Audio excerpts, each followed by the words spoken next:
প্রিয় দর্শক, আমি যেটা আবার আরেকটি ডকুমেন্টারি দেখানোর চেষ্টা করছি। মৌলানার ভাসানীর যে দেখুন ওনার কর্মজীবন নিয়ে ব্যাপক এই যে দেখুন প্রদর্শনী, ওনার রাজনৈতিক জীবনের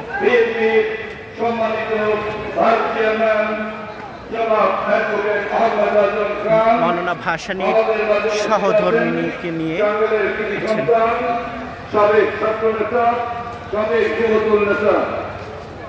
বাংলাদেশ জাতীয়তাবাদী দল বিএনপির সংগ্রামী প্রচার সম্পাদক জনাব সুলতান সালাউদ্দিন টুকু আমাদের মাঝে উপস্থিত আছেন।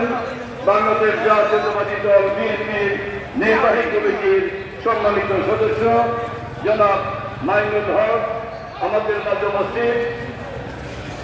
নাগরপুরের কৃতি সন্তান সাবেক ছাত্র নেতা রবিউল আওয়াল লালু সহ কেন্দ্র থেকে আগত সকল পর্যায়ের নেতৃবৃন্দ, জেলা বিএনপি সিনিয়র নেতৃবৃন্দ, বিভিন্ন অঙ্গ এবং সহযোগী সংগঠনের নেতৃবৃন্দ, বিভিন্ন এলাকা থেকে আগত সমাবেত ভাই এবং বোনেরা, আসসালামু আলাইকুম। আমরা এমন একটা সময়ে আজকে নজরুল জেলার আব্দুল হামিদ খান ভাসানীর উপস্থিত করছি।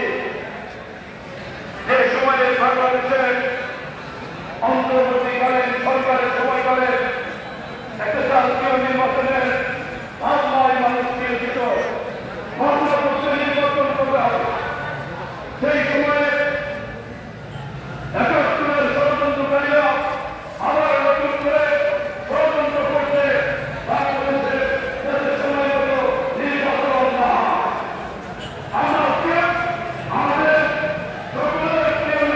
আমরা দর্শক আমরা দেখানোর চেষ্টা করেছিলাম, মোটামুটি আমরা শেষ করলাম মৌলানা ভাসানীর যেই জীবন, সেই জীবনের একটা অংশ এখানে দেওয়া হয়েছে।